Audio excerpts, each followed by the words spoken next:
and welcome back to Chapter 3 of To All the Boys I've Loved Before by Jenny Han.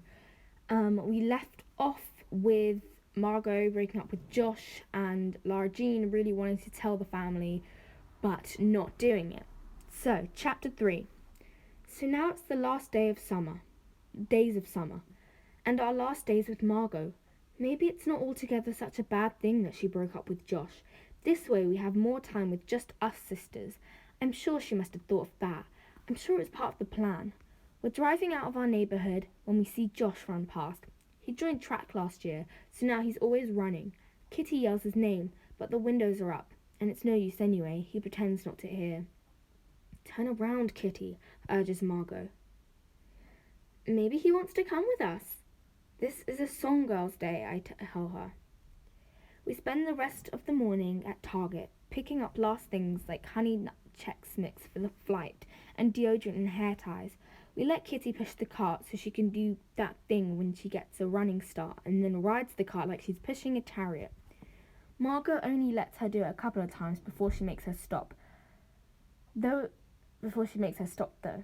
so as not to annoy the other customers. Next, we get back home and make chicken salad with green grapes for lunch, and then it's nearly time for Kitty's swim meet. We pack a picnic dinner of ham and cheese sandwiches and fruit salad and bring Margot's laptop to watch movies on, because swim meets can go long into the night. Sorry, guys. We make a sign too that says, "Go, Kitty, go." I draw a dog on it. Daddy ends up missing the swim meet because he's delivering a baby, and as far as excuses go, it's a pretty good one. It was a girl, and they named her Patricia Rose after her two grandmothers. Daddy always finds out the first and middle name for me. It's the first thing I ask when he gets home from a delivery. Kitty's so excited about winning 2 first-place ribbons and 1 second place that she forgot to ask where Josh is until we're in the car driving back home. She's in the back seat, and she's got her towel wrapped around her head like a turban, and her ribbons dangling from her ears like earrings. She leans forwards and says, "Hey, why didn't Josh come to my meet?" I can see Margot hesitate, so I answer before she can. Maybe the only thing I'm better at, Margot, is lying. He had to go to work at a bookstore tonight. He really wanted to make it, though. Margot reaches across the console, gives my hand a grateful squeeze. Striking out her lower lip, Kitty says, "That was the last regular meet. He promised he'd come and watch me swim."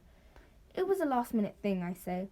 "He couldn't get out of working the shift because one of his co-workers had an emergency." Kitty nods begrudgingly. Little as she is, she understands emergency shifts. "Let's get frozen custards," Margot says suddenly.